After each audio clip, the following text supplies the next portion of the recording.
Bonjour les amis Bélier, bienvenue sur votre tirage. Donc ça c'est un tirage intemporel, j'ai décidé de le faire. Là on est samedi 10 juin quand je fais la vidéo. Mais voilà, j'avais envie de faire un message pour tout le monde avant le week-end, mais peu importe quand vous tombez dessus, c'est valable. Alors, on va regarder, j'espérais que ça ferait une synchronicité ou un message, peut-être que certains d'entre vous avaient besoin d'entendre.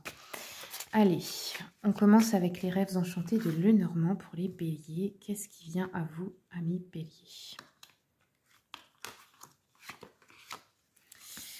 Alors, les béliers, on a...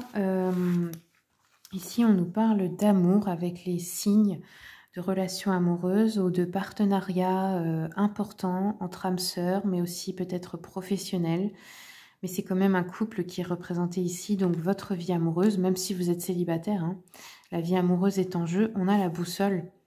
Donc ici, on peut se retrouver peut-être déboussolé après une rencontre importante, ne plus savoir quoi faire, ne pas savoir si on va emménager avec la personne ou pas, si on reste ou si on part. Et ici, on a le pont. Donc ça, c'est une étape à franchir. Alors ça peut être aussi que la personne avec qui vous êtes ou que vous avez rencontré veut quelque chose de sérieux ou veut s'engager. Ça peut faire peur. On peut peut-être aussi ne pas trop savoir ce qu'on doit faire en fait dans cette situation, hein. Il y a peut-être une réflexion importante ici à prendre. Alors, regardons. On a le livre ici, donc on a peut-être une histoire qu'on a à écrire avec quelqu'un. Là, c'est ce qui me vient. Là, ça ne me parle pas vraiment de secret, ça me parle plus de un destin, quelque chose à accomplir peut-être, hein. Ouais. Ici, nous avons la clé, donc on a une libération où on trouve une solution pour savoir dans quelle direction s'orienter, quel choix faire, où aller, quel chemin prendre. Et ici, on a l'homme qui ressort, donc c'est peut-être par rapport à un homme, franchir une étape avec un homme. Donc si vous êtes une femme, ça peut être un homme que vous aimez, mais ça peut être aussi quelqu'un de votre famille, un partenaire professionnel, un ami, quelqu'un d'important en tout cas. On trouve une solution par rapport à cette personne. Ok. Alors, je vais regarder avec l'oracle des esprits animaux. Ah bah, il y a deux cartes qui se sont retournées tout de suite. Donc, on a l'esprit du chat qui vous dit réclamez votre indépendance comme les chats. Sachez prendre vos distances quand vous en avez besoin. Sachez en fait équilibrer une relation entre vos besoins et celui ou ceux de l'autre. C'est-à-dire, ne sacrifiez pas votre espace personnel parce que tout le monde en a besoin. En fait, tout le monde a besoin de continuer à être indépendant et d'apprendre à être en couple sans s'oublier dans l'autre en fait. Mais c'est pas que pour le couple, hein, ça peut représenter aussi d'autres personnes qui vous prennent beaucoup de temps et beaucoup d'énergie, qui ne se rendent peut-être pas compte, hein, c'est pas forcément méchant, mais qui ne vous laissent pas assez d'espace. Et ici, on a l'esprit du scarabée qui nous dit le travail de la magie vous touche.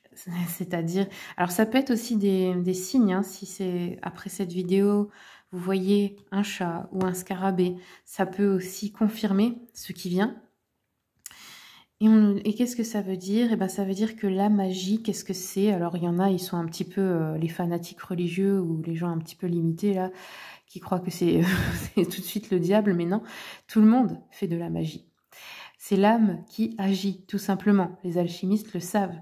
Ça veut dire quoi? Ben, ça veut dire que c'est vous qui faites ça, et tout le monde le fait, même inconsciemment. Vous pensez à un truc, ou vous voulez vraiment quelque chose, et ben, ça se manifeste. Vous êtes énervé ou en colère, quelque chose se manifeste. C'est ça, hein, c'est rien d'autre, c'est que de l'énergie qui circule en fait, hein. Faut pas voir ça... évidemment, c'est un outil, comme chaque chose, on peut l'utiliser à des fins bonnes ou mauvaises, mais ça, c'est un choix. Ça n'est pas la magie qui est mauvaise. C'est le choix de la personne, comme chaque chose, hein.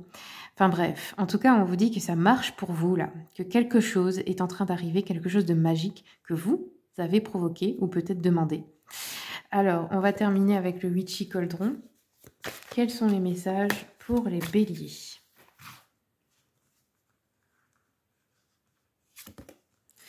Ah ouais, bélier, on a le 2 d'épée qui nous parle d'un tiraillement, d'une décision à prendre et qui est difficile, ou se sentir dans une impasse ici. Alors ça peut être aussi entre deux personnes, hein, dans une situation amoureuse. Il y a une hésitation, où on est à la croisée des chemins. C'est difficile pour vous, c'est peut-être douloureux aussi ou stressant. Il y a une peur aussi, ou plusieurs, hein, à affronter. Ou peut-être vous ne savez pas à qui donner votre loyauté dans une situation. Ça peut être des fois des parents qui divorcent, qui sont en conflit, et c'est difficile, vous voyez, c'est ce genre de choses. Et ensuite, on a un 10 de bâton renversé qui nous dit, vous avez l'impression que vos problèmes sont insurmontables. Ou que là, on vous demande en fait de vous laisser faire confiance à la vie. Laissez le destin faire pour vous, en fait. Dans le sens que laissez les choses se dérouler sans vous, observez, et ça va se décanter tout seul, en fait, finalement, vous voyez. Évidemment, vous devez décider pour votre vie, vos projets personnels, mais si ça concerne d'autres personnes, c'est pas à vous, en fait, d'intervenir. Voilà, mes béliers, c'est tout ce que j'ai pour vous. Merci beaucoup pour votre écoute. Et puis, bien, je vous souhaite tout le meilleur.